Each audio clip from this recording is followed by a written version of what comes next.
तो एक बार पुनः आप सभी बच्चों का स्वागत है। आज हम लोग देख रहे हैं टर्बो सी सॉफ्टवेयर। कंप्यूटर में ये MS टर्बो सी के नाम से आपको मिल जाएगा। आप चाहेंगे तो आप पेन ड्राइव में या आपको मैं लिंक प्रोवाइड कर दूंगा। तो आपके मोबाइल में ये टर्बो सी ड्रॉइड के नाम से जाना जाएगा। टर्बो सी ड्रॉइड आपको मिल जाएगा गूगल प्ले स्टोर से। आप जाइएगा, वहां टाइप करिएगा टर्बो सी ड्रॉइड और 5.8 MB का सॉफ्टवेयर है, लिखा रहेगा टर्बो सी ड्रॉइड। टर्बो सी ड्रॉइड आप डाउनलोड कर लीजिएगा। बिल्कुल इसी प्रकार की स्क्रीन रहेगी। तो आइए आज इस पर हम लोग प्रैक्टिकल करते हैं। तो आज जो सबसे पहले हमें चीज है वो आनी चाहिए कि सी प्रोग्राम में लिखते समय कौन कौन सी लाइनें अत्यंत महत्वपूर्ण है। यहाँ पे केवल प्रैक्टिकल की बात होगी। तो इसमें जो सबसे महत्वपूर्ण है वो यह है कि इसको ऑन ऑफ करना। जैसे फाइल्स पे जाएंगे और न्यू पे जाएंगे तो नई फाइल आ जाती है, और फाइल पे जाकर हम देखेंगे यहाँ पे क्विट लिखा हुआ। क्विट अर्थात यहाँ से हम लोग छोड़कर जाना चाहते हैं, इसको बंद करना चाहते हैं, तो आप क्विट पे क्लिक कर सकते हैं। क्विट पे जब क्लिक करेंगे तो आपको बंद करने के लिए कहेगा, और उस पे आप EXIT टाइप कर सकते हैं। ओके, तो यहाँ से ये बंद हो चुका है। तो इस प्रकार आपने देखा कि कैसे टर्बो सी ड्रॉइड और माइक्रोसॉफ्ट टर्बो को बंद किया जा सकता है। अब हम लोग एक प्रोग्राम लिखेंगे, और वो प्रोग्राम रहेगा कि कैसे किसी के नाम या कुछ भी हम लिटरल टेक्स्ट लिखते हैं, जो भी टेक्स्ट कंप्यूटर को समझ में नहीं आता उसको वो वैसे ही प्रिंट कर देता है। और इसके लिए एक प्रोग्राम लिखते हैं। तो वो लाइनें होंगी आपकी hash include stdio.h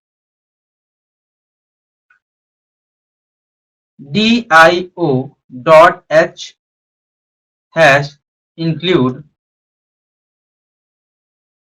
conio.h void main,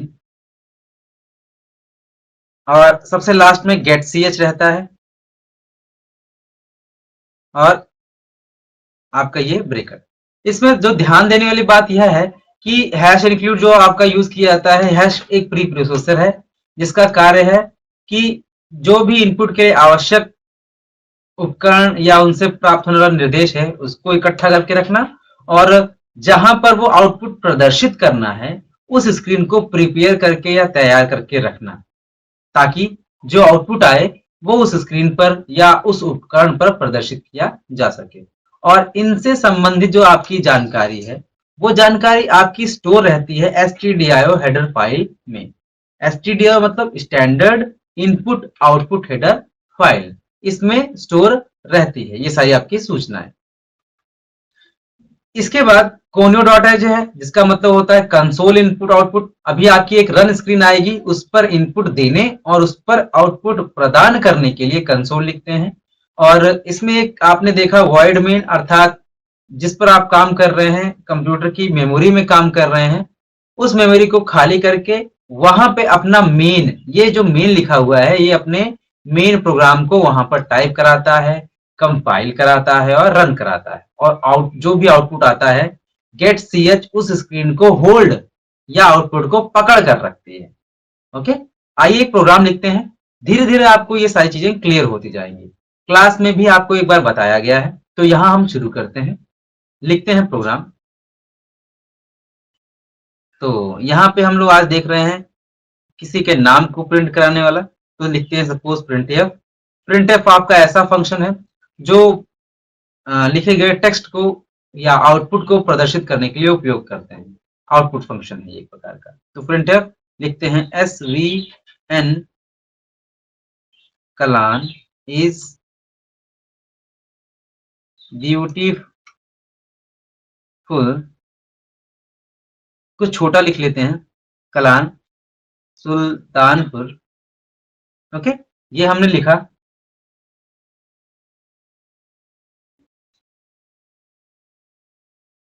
और लिखने के बाद इसको हम क्या कराते हैं, कंपाइल कराते हैं। देखिए, कंपाइल एक ऐसा प्रोसेस है जिसमें कई सारी लाइनें दूसरी लाइन में अनुवाद होती हैं, अर्थात कई सारी लाइनें दूसरी भाषा में अनुवाद होती हैं। My mistake, sorry. तो दूसरी भाषा में अनुवाद होती हैं, अर्थात मशीन भाषा में अनुवाद कर दी जाती हैं एक साथ। तो जैसे अगर हम लोग इन जनरल देखें तो जब हम कोई अनुवाद करते हैं, जैसे राम जाता है, तो उन्होंने जो भी इसका इंग्लिश में मान लो अनुवाद किया कि राम या जो भी उन्होंने कहा। तो ये कहने के बाद कहीं ना कहीं अनुवाद करते समय कुछ त्रुटियां भी होती हैं, तो अनुवाद करने के बाद त्रुटियां भी बताई जाती हैं। तो इस प्रकार कंपाइलर का दो काम हो गया। पहला काम, सारी लाइनों को क्या करना, ट्रांसलेट करना, और साथ में एरर शो करना। तो यहाँ पे कंपाइल ट्रांसलेट भी करेगा और बताएगा कि कितनी एरर्स हैं। तो कंपाइल क्लिक करते हैं, यहाँ पे आप देख रहे होंगे एरर्स 00 आया है, अर्थात हमारे द्वारा बनाए गए प्रोग्राम में कोई एरर नहीं है, हमारा प्रोग्राम बिल्कुल सही है। अब अगर कोई एरर होता तो यहाँ पर एरर और एरर की संख्या दिखाई जाती। तो अब क्या करेंगे, आप जाइए रन पर और रन पर क्लिक कर दीजिए।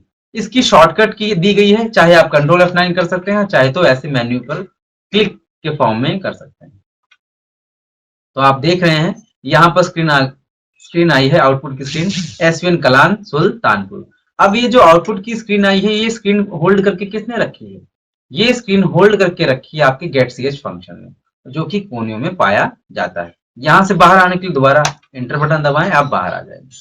तो यहाँ पे आपने देखा कि कैसे हम किसी के नाम या कोई भी एक लिटरल टेक्स्ट को प्रिंट कर सकते हैं। अब अगला हमारा फंक्शन होगा, अगला हमारा सी का प्रोग्राम होगा कि कैसे आपके यहाँ जो है वो ये है कि सम संख्या और विषम संख्या को कैसे प्रिंट करते हैं, कैसे जानते हैं कोई सम संख्या है या विषम संख्या। इसका प्रोग्राम आपके यहाँ अब होगा। इसके लिए आप लोगों को इफ एल्स पढ़ाया गया है, तो इफ एल्स के अनुसार हम कुछ प्रोग्राम करके देखते हैं एक बार। इस लाइन के बाद हम लिखते हैं इंटीजर और लिखते हैं यन। यन क्या है, आपकी कोई संख्या, मान लो 2 हो गई, और उसके बाद क्या है, हम लिखते हैं इफ। अब यहाँ पे आपको क्लास में बताया गया था कि इफ के अंदर जो लिखी होती है क्या, कंडीशन। यदि वो कंडीशन क्या हो, ट्रू होती है, तब जाके इफ के जो स्टेटमेंट होते हैं वो रन करते हैं। और जब इफ के स्टेटमेंट सही ना हो तो क्या होता है, तब एल्स के स्टेटमेंट रन करते हैं। तो यहां पर मैं कंडीशन लिख रहा हूं और इफ के बाद साथ में एल्स का एक स्ट्रक्चर लिख रहा हूं।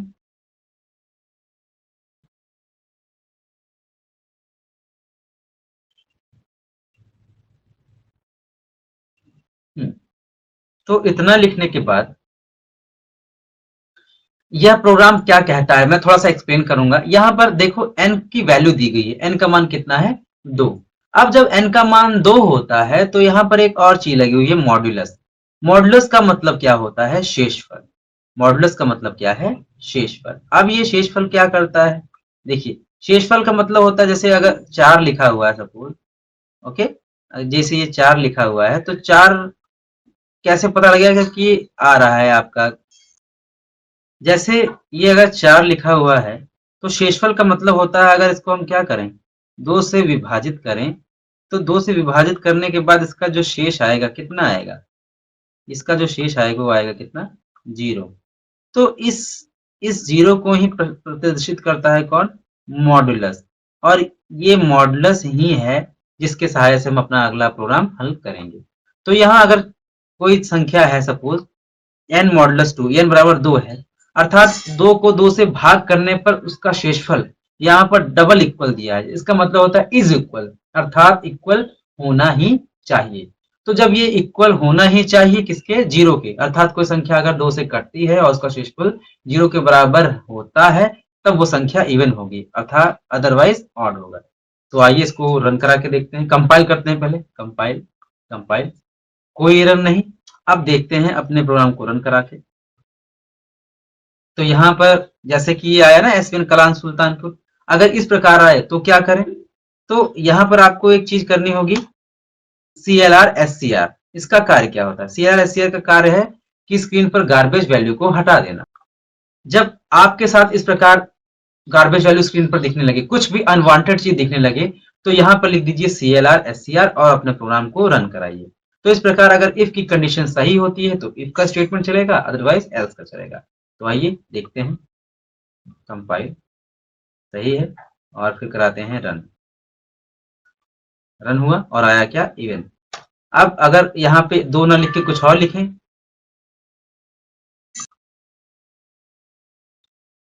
अगर हम लोग यहाँ पर दोनों लिखकर 3 लिखते हैं,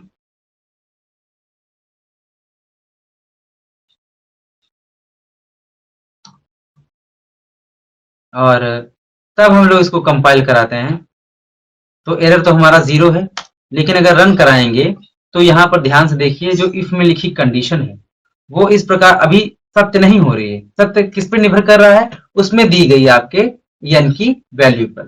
तो यन की वैल्यू अब यहाँ पर कंडीशन के अकॉर्डिंग नहीं है, अर्थात 3 2 से कट तो रहा है, लेकिन जो उसका शेषफल है वो 0 के बराबर नहीं आ रहा, बल्कि शेषफल हमेशा 1 बच रहा है। तो इस प्रकार आपकी जो इफ की कंडीशन है वो गलत हो जाएगी, और जैसे ही इफ की कंडीशन गलत होगी तो इफ के स्टेटमेंट नहीं चलेंगे, और चलेगा कौन सा? एल्स का स्टेटमेंट। रन करा के देखते हैं, तो यहां आपका एल्स का स्टेटमेंट चला। तो इस प्रकार आज हम लोगों ने सीखा कि कैसे किसी टेक्स्ट को प्रिंट करते हैं और कैसे इफ एल्स का प्रयोग किया जाता है। अब इस फंक्शन के प्रयोग से आप ईयर का अर्थात साल का प्रोग्राम भी बना सकते हो कि कौन सा साल अधिवर्ष है, लीप ईयर है। अगर कोई साल 4 से कटता है तो वो क्या होता है? लीप ईयर होता है। अब यहाँ पे आप क्या कर सकते हो? वाई रखकर ईयर का प्रोग्राम भी बना सकते हैं। तो आज के लिए आपका यही होमवर्क है, आप इसमें ईयर का प्रोग्राम बनाएंगे। मोबाइल में फाइल पे जाइएगा और आप कीबोर्ड से टाइप भी कर सकते हैं। ओके, तो आज के लिए इतना ही। हैप्पी कोडिंग, और हेल्थी रहिए, सुरक्षित रहिए। Thank you.